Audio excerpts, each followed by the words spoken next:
Lesson 4, Cell Cycle and Cell Division. Students, in the last video, I discussed about the various stages that takes place during meiosis cell division. And this meiosis cell division, it was found to undergo there in the reproductive cells only. So let's discuss today about the different significance of meiosis cell division. So let's discuss the first point now. The first point is, in higher organism which reproduces sexually, meiosis is essential to maintain the genetic integrity and specificity of their species. Now what does it mean from this slide? See, during meiosis cell division, as you know that the reduction of cell division takes place.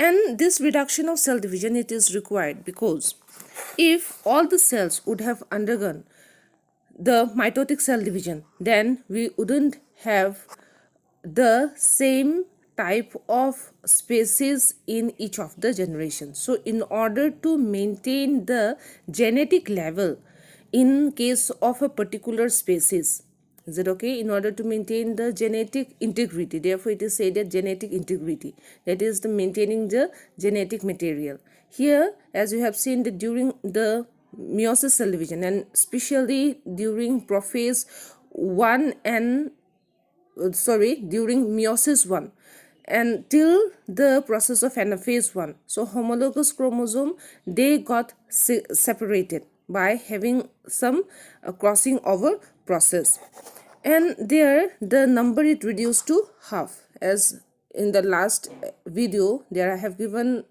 an example of a cell with 4 chromosomes. So this 4 chromosome parent cell, it got reduced to half. That means each of the daughter cell, all those daughter cells, they got only 2 chromosomes, that is half of the chromosome from the mother cell. So this is required in order to maintain the genetic integrity and the continuity of a species. So in that way, say for example, the gametes, they will possess half and half the number of chromosomes. Both the gametes, that is the male and the female gamete, as it is said that it is a sexual reproduction, both the male and the female gamete, they will possess half the number of chromosome, and when they will fuse together, they will again retain its original chromosome number. So in that way, the species which undergo sexual reproduction can or have this meiosis cell division. Then let's come to the second point now. That before reproduction, the chromosome number of gametes are reduced to half through meiosis, as a result of which after fertilization, zygote will have the same set of chromosome as its parent. So this point I have already discussed with the first point. So before reproduction, as you know, there the meiosis will take place, and in meiosis the number of chromosome that gets reduced to half from the mother cells. So after the process of fertilization, the zygote, it will again have the same set of chromosome as its parent cell or as its parents. Then let's come to the third point, that is meiosis also brings about random distribution of chromosomes of paternal and maternal origin. So here during meiosis, as I have said there in the second point, that during the fertilization process, there the male and a female gamete, they will both contribute in the formation of the zygote. Therefore in the zygote there are paternal chromosomes as well as maternal chromosomes, or paternal genetic material, that is DNA, and maternal genetic material, that is DNA. And therefore in meiosis that gets a random distribution of the chromosome from the maternal and paternal origin, and that only results to the fourth point, that is the process of what? Crossing over. So as you have observed that crossing over happened during the Purkinje stage of prophase 1. So crossing over during Purkinje or prophase 1 produce gametes which are not exactly same as the other gamete. So it will not be exactly same than the paternal and the maternal chromosome. So they will have some recombinations, and hence this variation occurs and therefore it is said that enhanced variation is of great significance due to crossing over of homologous chromosome.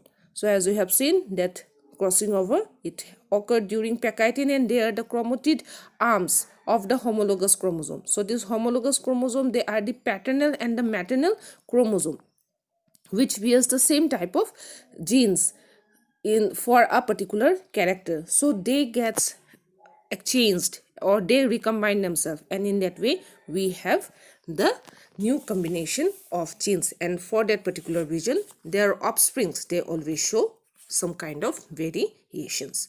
So this is all about the various significant features that occurs during or that we get after meiosis cell division.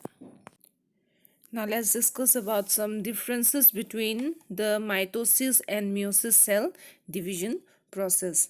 So during the discussion of the various stages, so they have already discussed about those differences here, but let me summarize the difference between the mitosis and meiosis in this video now.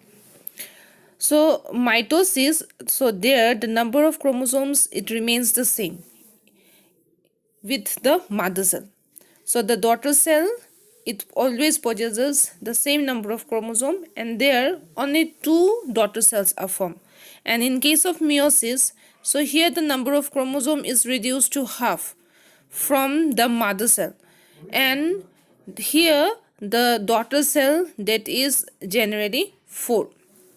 So 4 new daughter cells are formed from the mother cell. So mitosis, it occurs in vegetative cell or somatic cells. That means the cells in the body, they are regarded as the vegetative cells or somatic cells when they are responsible for the growth and development of the body, and they are not responsible for the purpose of reproduction.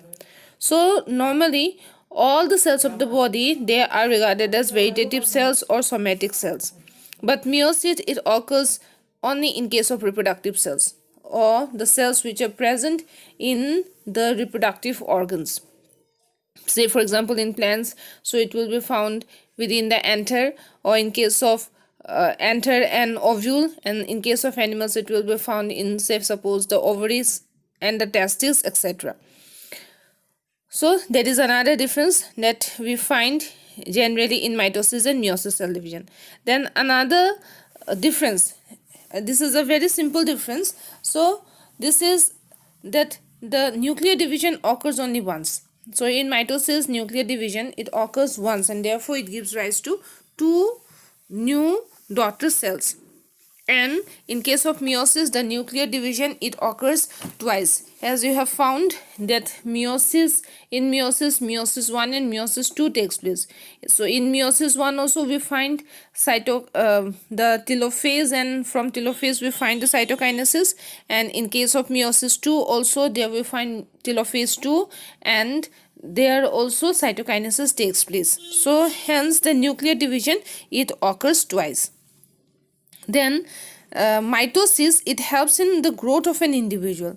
So generally for the growth and development of any kind of body or multicellular body in case of living organism, so that takes place due to mitosis cell division.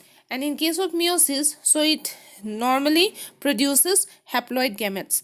So all of you know what are gametes. So gametes, they are the sex cells or the initial cells that forms the zygote. So in case of that, they are always haploid. Why I am calling this to be haploid? Because the gametes or the resultant cell of the meiosis cell division, that possesses half the number of chromosome from the mother cell.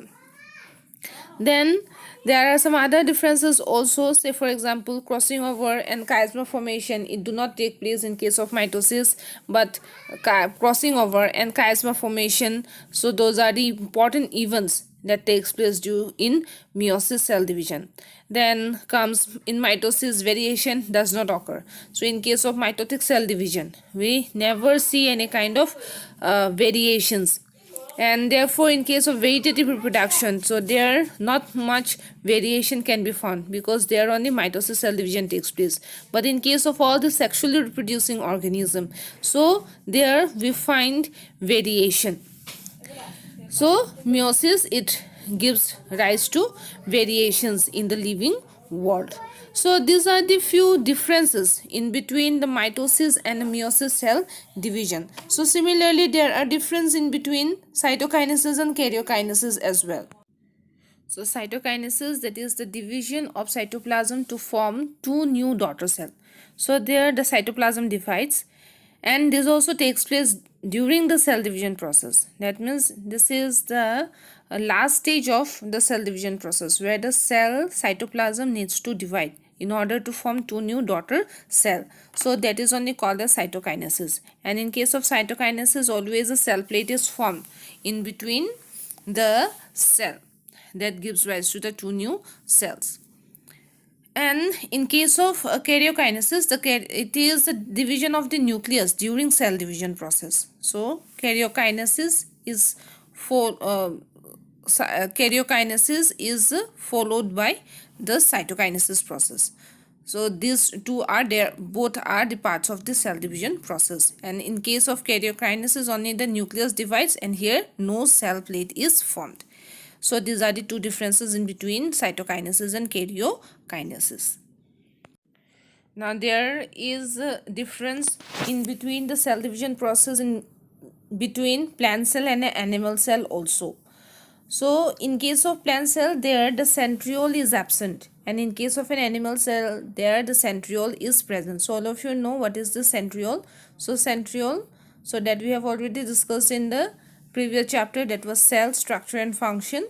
So this centriole, they are very important structures that is present in a cell, and that generally takes part in the process of cell division. But in case of plant cell, there is no centriole.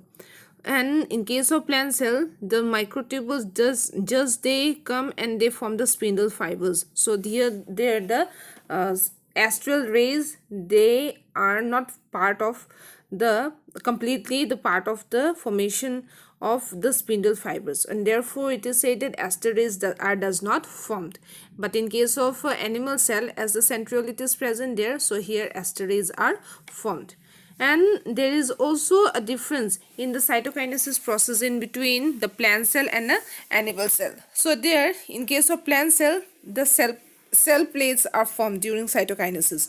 But in case of an animal cell, so their furrowing of cytoplasm takes place during cytokinesis. So furrowing, so that you can say just like it is just like tearing of the animal cell from the edges of the cell.